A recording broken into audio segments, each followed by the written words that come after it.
Thank you, folks, and it's great to be here. As Councillor Nunziata said, when she wants something, she's going to get it, and she works very hard to get it. And along with what the mayor was saying, so if you've seen, even through the budget process, the mayor is very focused on making sure that she's hearing directly from the public, making sure that we're getting that feedback and weaving it in. And it's very similar to what Councillor Nunziata is leading this evening with the support of the development group, which is getting, essentially not only the neighborhood, but the residents living in the area to provide their feedback on what needs to be invested in to make Weston great.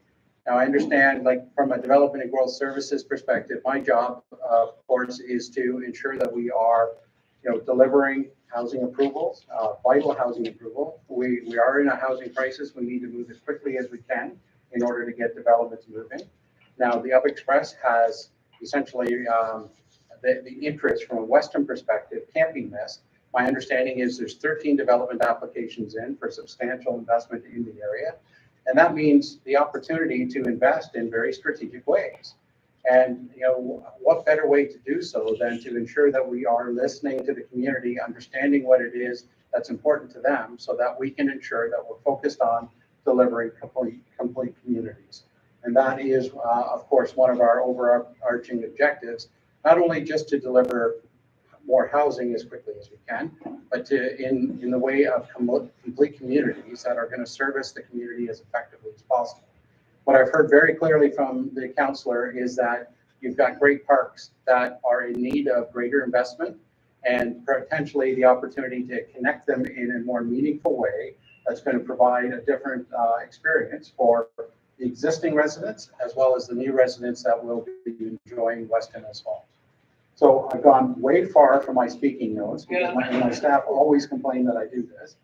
There are a few other things that I'll mention. I've mentioned this focus idea of saying it's not just delivering housing, it's to ensure that we are delivering complete communities. And Tom and I were having a chat earlier to say this building, as Councillor Nunziata has indicated, isn't new to me.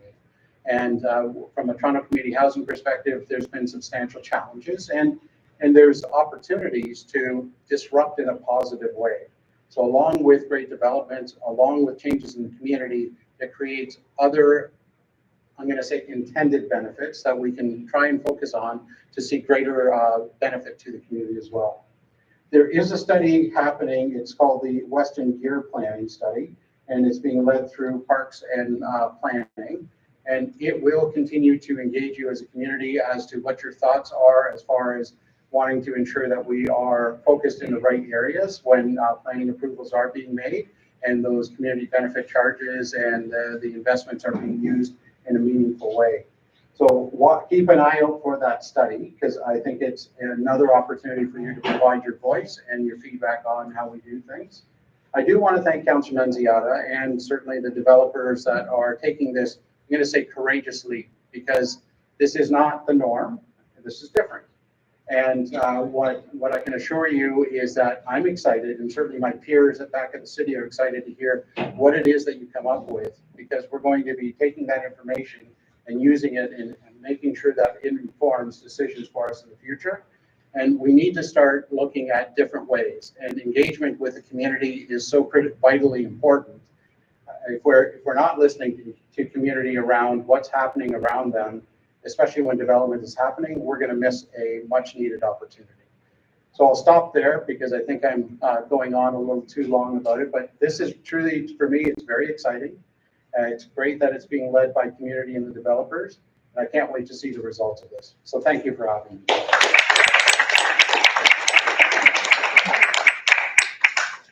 Thank you. And now, without further ado, we've got a bit of an overview from our team. My name is Kelly Graham. Again, I'm a planner and an associate at SBN Architects and Planners, and my colleague Gerardo Paez, who is a partner and principal at SBN Architects and Planners, and he's a landscape architect by practice. So we've got our team here who are planners, landscape architects, just generally passionate park people and urbanists. So we're looking forward to chatting with you at each of the tables. We'll have a bit of a facilitated discussion, some question prompts to to pull you out of your shell and get some of your best ideas. But before we get to that point, we are going to just give a quick overview. You're all familiar with the area, but let's just situate ourselves so we're all on the same page. So what is the Weston Loop? The Weston Loop is a network of 5 parks that all border Weston. They kind of form this spine or backbone or even like a backrest maybe for the village of Weston. And we're working on this plan with you, the community, to create, as you've heard from the councillor and Mr. Sharma, this incredible vision that really represents what this community needs and what this community wants for the park network. So we're looking forward to you telling us what the Weston Loop is. These are the parks, and I'm going to just pass the mic now to Gerardo. Thank you. Thanks, and thanks again for being here. It's very exciting to be part of this initiative. And this idea of the Weston Loop itself came out from that need of understanding how can we create a series of parks that allow the community to enjoy, let's say, a day at this park system, and how can you actually better communicate all of these parks, and how can a family go from one park to the other in a very easy manner, but also in the way finding these very interesting new amenities that actually can create a very different character and also experience. So the whole idea was not only to identify that opportunity of the loop, which is basically a multi-use trail that is enhanced, that allows you to navigate throughout the length of the river and go from one part to the other in a very easy manner, but also identifying how can you make better and stronger connections to the community. So we started from the north with Crawford Jones and then moved down to Malapi. You'll see that at the tables, there's going to be a lot of opportunities for conversations as to understand how people, everyone that is here, how are we using those spaces? What are the best places we're connecting? We want to understand that. So what is very critical about the loop is that it's not only about enhancements that could happen within the park system and also the multi-use paths, but how can you make better entrances, better gateways, markers, identifiers that can allow the community and residents to have a nicer way to get into this network. And there's different initiatives, as the Deputy City Manager was talking about. One of them is a bigger overview of master plan, the Western Gear plan. There's also another Humber mid-gap study that is happening just north of us. That is, it's a missing link of the trail that will continue to connect the Humber Trail to the north, and that is not necessarily for us to have in control. However, it's a great important part of the future of this Western Loop. So with that, there's a few other studies that are overlapping, and you'll see it here. There's a Heritage Conservation District study, Mount Dennis Planning Framework, cycling connections. So there's a lot of things that we're tying into, making sure that we are not overlapping scope of work, but we are actually integrating into those different studies. The conversation for today, as you will see, will be catered to understanding what is important for the community from an amenity point of view, what is important for the community to make even a stronger connection to the Humber River and to the different parts that we have. So the next slide is just going to be a series of slides that just go into the scope of work that we have. And the Western Lions Park, dear to everyone, has a very robust program already. What it could benefit from, and I think that's where we want to hear your ideas, are, how do you make a stronger connection to the community? What are the things that are missing? How can we better use the park edges? How can we better animate the park edges? And how do you get into the trail system in a very distinctive manner? And how can you create smaller nodes and activities in those conjunctions where you have, access to the trail in different places where you actually start going a little bit further south or you go further north. As you will find in the tables, so the conversations will be about, again, access. It's very important. We're imagining this is a park that has a lot of sports and active recreation? Is there a balance that we can still introduce some passive recreation opportunities? The next park, then we go to Cruikshank Park, which is more of this longitudinal, beautiful, it's one of the most beautiful places where you have these willows that you don't find in a lot of places in Toronto. Just, it must be about 10 or 12 in a row, this amazing, majestic willows. And what can we do more about in that area? Anyway, so there's a lot of food for imagination. How do you start to actually use the spaces better? There's programs that you see on the pictures, you will see them on the tables. There's a playground there, there's a few other things happening. What else could be there?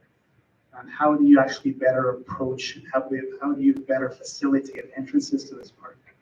Then Little Avenue Memorial Park, it's a gem from the history point of view. And it's something that we know is very well used, it's very cherished. And you wonder, how can we make a better connection as well to the community and into the network as well. Malady Park is crucial from an entrance to the trail. It's one of those that is actually in a very interesting and a little bit complicated place. A lot of topography, but definitely it's one of those places that if you go in the fall, you just get fall in love with that space. Do you press the button by accident? Press and hold. Really? Good? Yeah. Sorry. There you go. Thank you. So anyway, so there's a lot to talk about, and all ideas are welcome. What we're trying to do is, I didn't touch it, but I'll press it again. Just bang on it. So I think I can speak a little bit louder, maybe you can hear me. But I think that the whole idea for tonight is, how can we start to envision these different parts?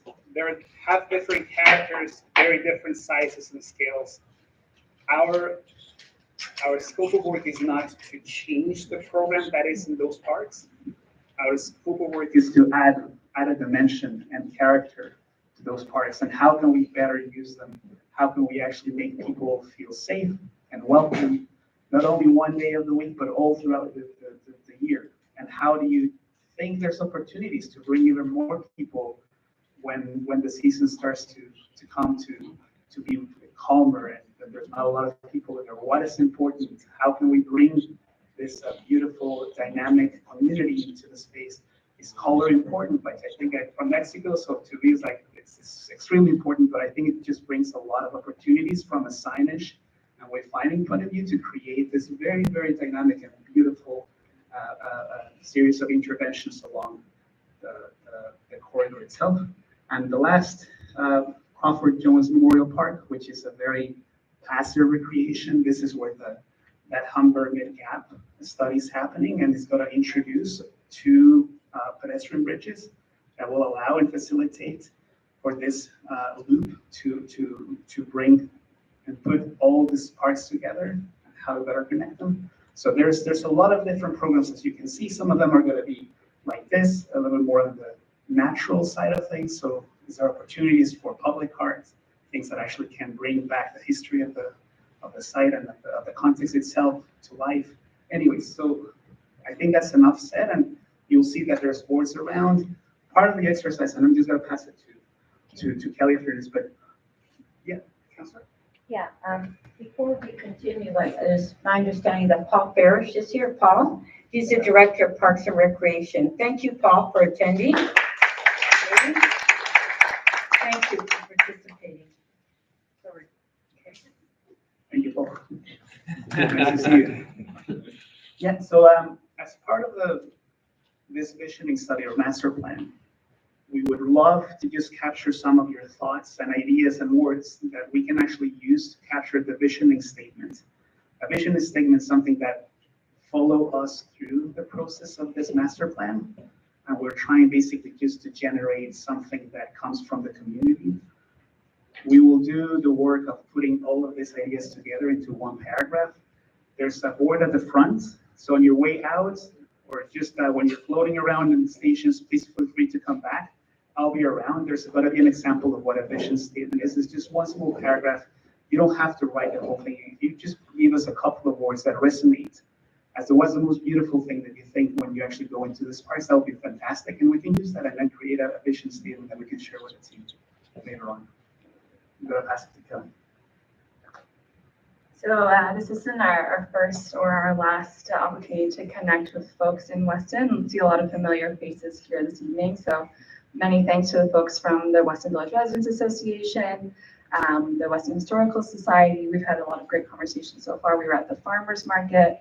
So the BIA has been engaged, and we're looking forward to continuing our outreach in the community, particularly with youth. We really like to get connected with some of the youth organizations, because we know parks are for kids. Like, let's be serious.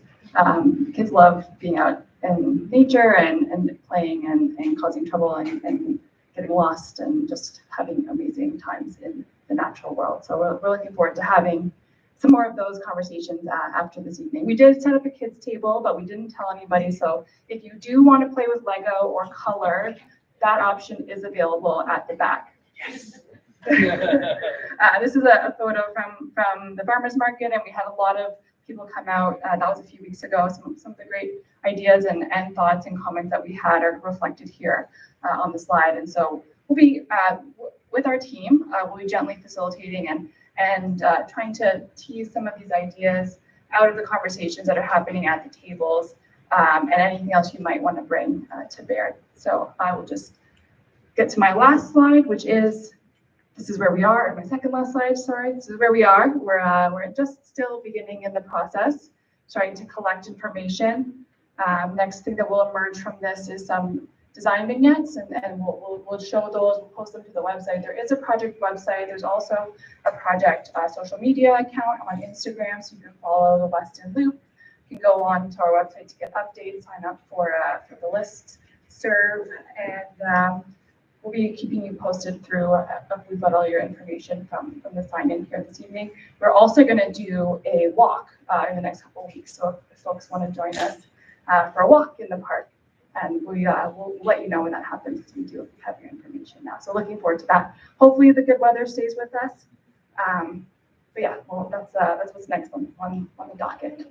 Then once we've had the ability to gather lots of input from different groups and different sources, and we're going to compile that into a vision and a master plan, which we'll have in draft. We'll bring it back to you. We'll see, did we get it right?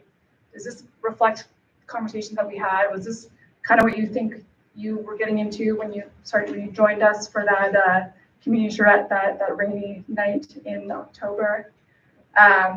We'll test that out. We'll want to make sure that we're getting the right idea. So we'll do that. We'll have some more engagement, and we'll wrap up with the final plan, which we'll take to council.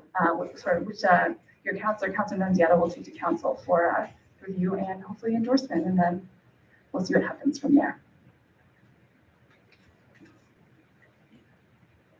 All right, now to the task at hand, the charrette, and we are right on time. So you saw when you came in, there's some tables set up. The way we've got it structured is that there are a couple of park-specific tables. You can see by the little A-frame or whatever stand-up sign, you can see the park little logo and name there. So if there's a park that you feel particularly connected to, passionate about, or maybe one that you really hate, all that is great. Feel free to join us at a park-specific table. We also have some general loop generalist tables here in the middle, where we'll be listening to your ideas about the system as a whole, or maybe something that doesn't quite fit into a park-specific comment. At the tables, we have trace paper, we have markers, so you can feel free to get creative. We have stickers. We have these little tokens, which are some precedent ideas where you could say, oh, I've got a dog run. I think a dog run should go here. And our team will be at the table asking questions, saying, really, tell me more about that. And they'll be documenting those ideas as well. We've got Post-it notes to be documenting things as we go along. The main rule of a charrette is to be nice and have fun. I kind of say it's similar to improv, where the only rule is yes and. So don't shut anybody's ideas down, just build on them with your own beautiful ideas. Generally, just be polite, be respectful, and we're all here to have a good time. So before we disperse you to your table, we just want to do a final round of thank yous. Just a quick shout out to our development group who have, many of whom are here this evening, and we're happy to have their support in getting this initiative moving forward. So we've got Precise Link, Devram, Arkfield, the SAR, Alltree, and I said Precise Link, that's another one, and Castle Point. And again, thank you to all of the local community organizations and nonprofit agencies who are truly, it's incredible how invested folks are in your community. So we're really happy to be here with you this evening.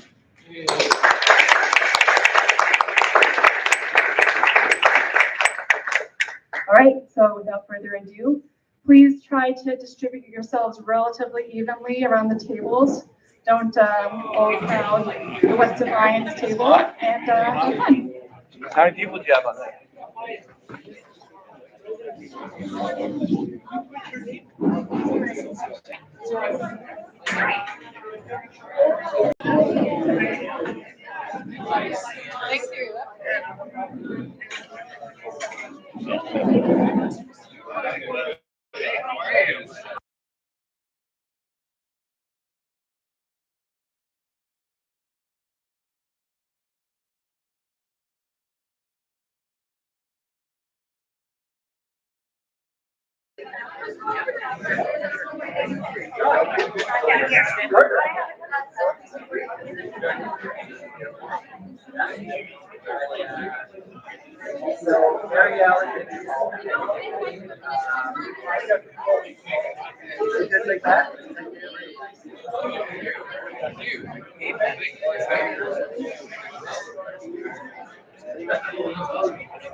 I don't know. Like I never tend to go that far. I tend other way when I'm writing.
If you want to announce that there's coffee. It's his 70th anniversary, actually. That's what I know about it. Yeah. So, my question is, I'm not supposed to use the button. How do you when what's against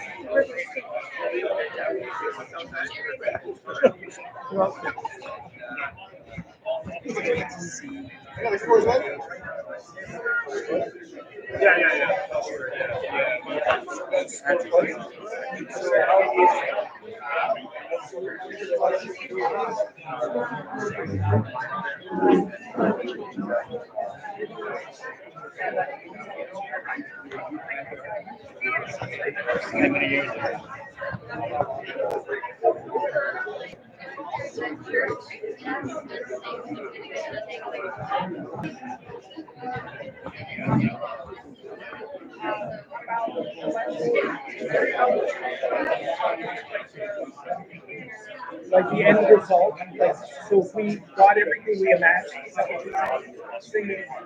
Like at the end of the process. If I may start, I would say the whole thing is a story. And you can start a story anywhere, but it's got a story. So to me, it would be somehow narratively connected, whether it's through art, indigenous, or story. I don't know what that's like. I think it'd be nice to have. Right?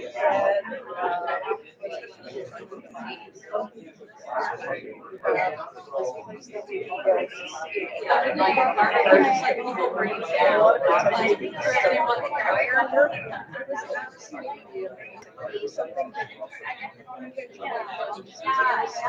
art pieces as well. I mean, there's so many artists. Great opportunities. It wasn't necessarily this one.